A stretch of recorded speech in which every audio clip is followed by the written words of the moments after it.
Waalaikumsalam warahmatullahi wabarakatuh. Baik, sebelum kita mulai, izinkan saya membacakan pantun terlebih dahulu. Masuk. Beliau sebuah kedondong. Dan hasil bahan, perhatikan presentasi kelompok 6 dong. Ya, selamat semuanya. Kita panjatkan kepada Allah Subhanahu wa Ta'ala yang telah memberikan kesehatan pada hari ini, sehingga kita dapat berkumpul di ruang kelas ini. Sebelumnya saya ingin mengucapkan terima kasih kepada Pak Bima yang belum bisa hadir hari ini, yang sudah memberikan kesempatan kepada kelompok kami untuk presentasi. Dan saya mengucapkan terima kasih kepada teman-teman yang sudah hadir pada hari ini. Perkenalkan, saya Zah yang akan bertugas sebagai MC dalam presentasi kelompok 6 ini. Dan tentunya saya tidak sendiri karena saya ditemani oleh rekan-rekan saya, yaitu ada Edi Kurniawan sebagai presenter, ada Lydia sebagai sesi tanya jawab, dan ada Taufik Rahman sebagai kameramen. Pada hari ini kelompok kami akan mempresentasikan tentang Down syndrome. Nah, sebelum masuk materinya, ada yang tahu nggak sih Down syndrome itu apa? Apa sih? Tahu mak. Nah, untuk penjelasan lebih lanjutnya, marilah kita simak penjelasan dari Baiklah, selamat siang semuanya. Ya. Assalamualaikum warahmatullahi wabarakatuh. Waalaikumsalam warahmatullahi wabarakatuh. Sebelumnya saya ucapkan terima kasih kepada Azhar Lutfi Yasmin yang telah memberi kesempatan kepada saya untuk menjelaskan apa itu Down syndrome. Seperti yang kita lihat di PPT kita pada kali ini, yang mana di sini saya telah meletakkan sebuah gambar kromosom pada manusia, yang mana kita ketahui bahwasanya kromosom pada manusia itu terdiri dari 23 pasang atau 46 buah. Namun pada penderita Down syndrome, jumlah kromosom itu menjadi 47 buah. Di mana sulitnya? Di sini dia. Ada di jumlah kromosom ke-21, yang mana dia memiliki 3 salinan kromosom. Itulah yang menyebabkan Down syndrome pada manusia terjadi. Oke, penyebab Down syndrome. Down syndrome itu terjadi karena trisomi 21 itu tadi memiliki 3 salinan kromosom. Namun, Down syndrome itu terjadi karena kelebihan salinan kromosom. Penyebabnya, mengapa salinan tersebut terjadi, belum sepenuhnya diketahui.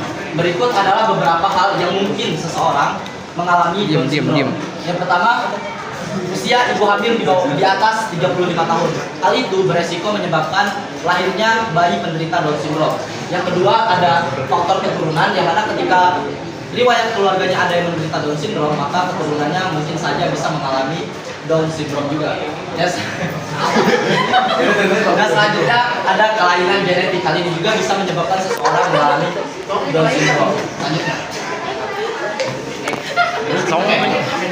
Selanjutnya kita masuk ke ciri dan gejala dari Down syndrome itu sendiri. Down syndrome itu memiliki sebuah ciri-ciri. Yang pertama, ciri-cirinya itu adalah ukuran kepala yang lebih kecil. Daun telinganya juga itu kecil, bagian kepala itu belakangnya datar, dan lidahnya itu pecah-pecah, dan sudut mata itu naik ke atas atau biasanya itu lebih kayak juling atau juling ya. Nah, gejalanya itu sendiri itu sangat-sangat umum, yang mana dia ada keterlambatan perkembangan fisik dan mental. Yang pertama diantaranya itu ada kesulitan memusatkan pikiran, lambatnya perkembangan kedewasaan, dan kesulitan untuk memaksimalkan kinerja organ-organ tubuhnya itu. Menurut dari data kesehatan dunia WHO itu tercatat setidaknya 3.000 sampai 5.000 dengan penderita Down syndrome setiap tahunnya. Bahkan jika diperkirakan total seluruh makhluk hidup yang menderita Down syndrome itu mencapai angka 8 juta di seluruh dunia. Oke, dari Down syndrome itu tersendiri, yang mana dia sudah memiliki ciri-ciri, penyebab, dan sekarang ada risiko dari Down syndrome-nya. Yang pertama, Down syndrome itu memiliki risiko yang sangat besar tentang masalah jantung. Yang mana penderita Down syndrome itu memiliki risiko kena penyakit jantung yang mungkin bisa bermasalah untuk kemudian hari.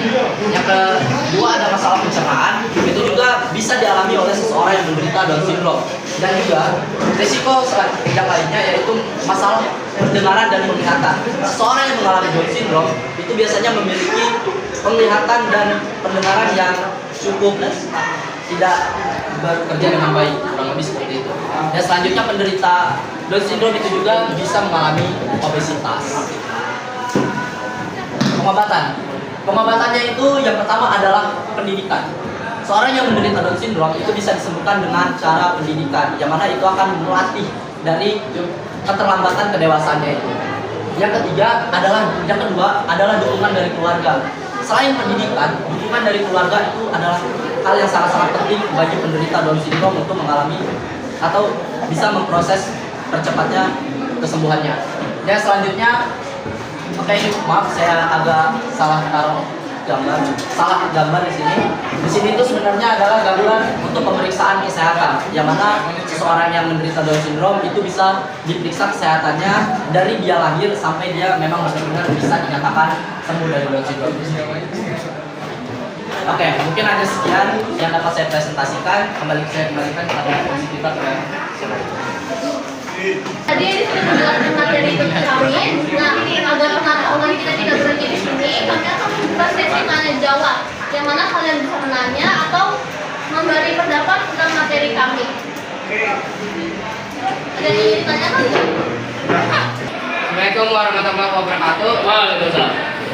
Nama saya Mimpin Nade, saya dari kelompok 4. Saya ingin bertanya, apakah seseorang yang mengalami Down syndrome bisa sembuh penuhnya seperti orang-orang semula? Udah. Kalau untuk fisik, saya tidak Karisna akan menjawab pertanyaan dari Abel Fernandez. Animal fisik itu nggak bakal bisa berubah sih, tapi kalau kayak mental kayak gitu dia nggak bisa berubah.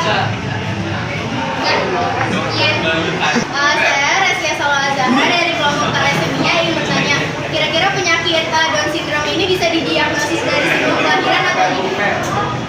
Saya akan menjawab pertanyaan dari Resia Salwa. Mungkin bisa karena dilihat dari kromosomnya akan bertambah jumlahnya. Kalau kedua dia itu bisa dilihat pas dari kita lahir. Sekian dari saya. Baiklah, demikian hasil presentasi kelompok kami. Tapi sebelum saya menutup presentasi ini, izinkan saya untuk menyampaikan kesimpulannya. Nah, sindrom Down ini penyakit genetik yang umumnya itu tidak menurun. Nah, penyakit ini terjadi sejak dalam kandungan dan merupakan kelainan bawaan dengan gejala utama intelektual. Anak yang mengalami gangguan tumbuh kembang Down syndrome ini perlu mendapatkan perhatian lebih karena keterbatasan mereka perlu mendapatkan bantuan secara maksimal untuk pertumbuhannya. Demikian kesimpulan yang dapat saya sampaikan. Harapannya dari apa yang kita diskusikan bisa menjadi manfaat untuk kedepannya. Demikian presentasi dari kelompok kami. Kami dari kelompok 6 mohon pamit